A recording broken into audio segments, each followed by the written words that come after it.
Hey everyone, welcome back to my YouTube channel gel on disc. तो first of all I am very sorry कि channel पे 4 दिन से कोई video नहीं आई।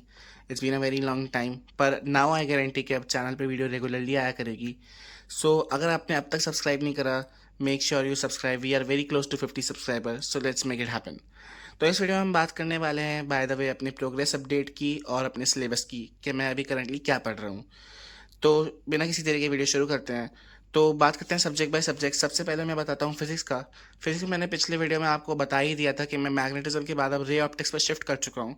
करंटली मैंने रे ऑप्टिक्स के अभी 7 लेक्चर्स कंप्लीट कर लिए हैं और ये मेरे कुछ नोट्स हैं रे ऑप्टिक्स के। तो अभी फिजिक्स में तो यही चल रहा है। बात करते हैं मैथमेटिक्स की। मैथमेटिक्स में फाइनली मेथड्स ऑफ डिफरेंशिएशन करने के बाद मैं अब शिफ्ट हो चुका हूँ वेक्टर्स एंड 3D पर। अब बेसिकली मेथड्स ऑफ डिफरेंशिएशन के बाद मोस्टली बच्चे एओडी और या फिर सब एओडी और फिर इंटीग्रेशन ही करते हैं। तो मैं अभी एओडी तो स्किप कर रहा हूँ। इंटीग्रेशन के लिए मेरा एक ये प्लान है कि मैं इंटीग्रेशन को अच्छा खासा टाइम देना चाहता हूँ, इसलिए मैं इंटीग्रेशन को आराम से मंथ ऑफ सितंबर और अक्टूबर में करूँगा। अभी मैं थोड़ा फास्ट और जल्दी वेक्टर्स एंड 3D करना चाह रहा हूँ क्योंकि उसका वेटेज भी ज़्यादा है और उसका लिंक भी क्लास 11 की कोऑर्डिनेट ज्योमेट्री से है। तो अभी मैं वेक्टर्स एंड 3D कर रहा हूँ और सितंबर में इंटीग्रेशन करूँगा। बात करते हैं केमिस्ट्री की। केमिस्ट्री में हमने ओसी चालू करी थी, पर ओसी में अभी मेरे हाइड्रोकार्बन के सिर्फ 6 लेक्चर हुए हैं। पिछली वीडियो में तब 5 हुए थे। ओसी में थोड़ा स्टॉपेज आ गया था क्योंकि मैं बीच में 11th की जीओसी पूरी रिवाइज करने चला गया था ताकि मुझे हेल्प ही मिले, क्योंकि मुझे ओसी में थोड़ी तो दिक्कत आ ही रही है। पर कोई नहीं, ओसी में मेहनत करनी ही पड़ेगी। अब बात करते हैं, आज है मंडे, अभी तो क्या ट्यूसडे हो चुका है, रात के 1:40 हो रहे हैं।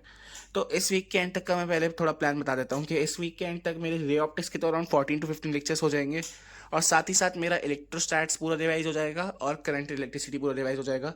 इलेक्ट्रोस्टैट्स में तो मेनली मुझे डायपोल और जो पोटेंशियल वाला पार्ट है वो रिवाइज करना है। बात करते हैं केमिस्ट्री की। केमिस्ट्री में मेरे इस वीक के एंड तक ओसी के 8 या 9 लेक्चर हो पाएंगे क्योंकि मुझे फिजिकल केमिस्ट्री भी रिवाइज करनी है। मुझे मोस्ट प्रोबेबली केमिकल काइनेटिक्स और सॉल्यूशन रिवाइज करना है, पर हो सका तो मैं थोड़ी इलेक्ट्रोकेमिस्ट्री भी रिवाइज करूंगा। बात करते हैं मैथमेटिक्स की। मैथमेटिक्स में इस वीक के एंड तक मेरे वेक्टर्स एंड 3D के मोस्ट प्रोबेबली 5 लेक्चर्स हो जाएंगे और मेरा मैट्रिसेस भी रिवाइज हो जाएगा और डिटरमिनेंट्स भी रिवाइज हो जाएगा इस वीक के एंड तक। तो ये वीक पूरा कोऑर्डिनेट वो 12th के अराउंड ही बेस होगा। बस मैं कोऑर्डिनेट ज्योमेट्री अब मैंने आज मंडे से डेली बेसिस पे थोड़ा बहुत रिवाइज करना चालू कर दिया है ताकि मैं कोऑर्डिनेट भूलूँ नहीं, क्योंकि मैं कोऑर्डिनेट ज्योमेट्री मैंने क्लास 11 में ढंग से पढ़ी थी। हाइपरबोला मैंने पूरा ढंग से नहीं पढ़ा था, पर बाकी पूरी ढंग से पढ़ी थी, तो मैं वो पूरा भूल ना जाऊँ, इसलिए मैंने कोऑर्डिनेट रिवाइज करना चालू कर दिया है। तो सबसे पहले मैं आज आपको अपनी आज के दिन की टू डू लिस्ट दिखा देता हूँ। आज मंडे था तो मैंने आज ये टू डू लिस्ट बनाई थी। तो मैंने बहुत ज़्यादा ही टारगेट लिख दिए थे अकॉर्डिंगली। तो सबसे पहले मैंने लिखा था वेक्टर्स एंड 3D के लेक्चर 1 के नोट्स और होमवर्क। तो ये तो मैंने सुबह उठते ही कर लिया था। उसके बाद मुझे करना था मेट्रिसेस का लेक्चर। मेट्रिसेस मैं बेसिकली वन शॉट से कर रहा हूँ क्योंकि मुझे आता है मेट्रिसेस पहले से ही। तो अभी मेट्रिसेस तो मैं आज नहीं कर पाया, तो इस पर तो क्रॉस लग जाएगा। वेक्टर्स एंड 3D का लेक्चर 2 मैंने कर लिया है। उसके नोट्स भी हो चुके हैं पर पूरे नहीं हुए और होमवर्क भी रह गया, तो अभी तो बेसिकली इस पर क्रॉस ही आएगा। रिलेशंस का रिवीजन हमने पूरा कर लिया था। सॉल्यूशन का रिवीजन और पीवाई की टेस्ट कर लिया था, इसके मैं अभी मार्क्स भी दिखा दूंगा आपको। केमिकल काइनेटिक्स का रिवीजन कर लिया है पर पूरा नहीं हुआ है, तो बेसिकली ये तो हाफ है।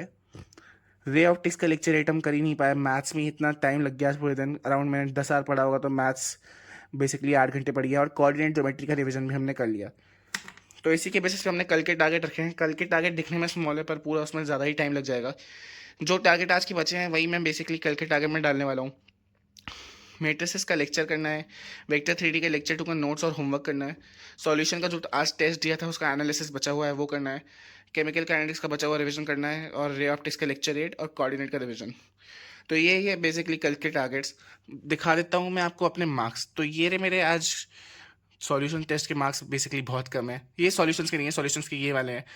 तो बेसिकली ये बहुत कम है, मैंने सॉल्यूशन बिना रिवाइज करे टेस्ट दे दिया था, तो यही हो गया। पर कोई नहीं, हम इसको एनालाइज करेंगे और मार्क्स इंप्रूव हो जाएंगे। और ऐसे ही मेरे बहुत सारे टेस्ट के मार्क्स मैं आपको दिखा सकता हूँ। मेरे टेस्ट में इतने ज़्यादा मार्क्स आ नहीं पा रहे, PYQ बेस्ड टेस्टेबल किए। पर कोई नहीं, मैं अभी इतना टेंस नहीं हो रहा हूँ क्योंकि मैं बिना रिविजन के टेस्ट दे देता हूँ ताकि मैं टाइम वेस्ट ना करूँ। तो बेसिकली यही अपडेट है। और मैं आपको और भी कुछ दिखाना चाहता हूँ। इसके बाद मैं आपको दिखाना चाहता हूँ अपना बेसिकली टेस्ट का शेड्यूल। तो इस वीक हम 16 को पहले देंगे RTS 2, जो कि होगा ऑनलाइन, मैंने क्योंकि प्रो वर्जन नहीं लिया। उसके बाद 23 को हम देंगे RTS 3, जो कि होगा मेरा ऑफलाइन। ये दोनों का सिलेबस मैंने डिस्प्ले ही हो रहा होगा स्क्रीन पे। उसके बाद हमें देना है एक इंपॉर्टेंट टेस्ट, क्योंकि मैथोंगो के टेस्ट को हम बहुत टाइम से इग्नोर कर रहे हैं। मुझे देना है QPT8, जिसका सिलेबस है ये पूरा 11th बेस्ड टेस्ट है। तो इसके लिए तो मैं थोड़ा वरीड हूँ, क्योंकि मुझे 11th पूरी रिवाइज करनी होगी।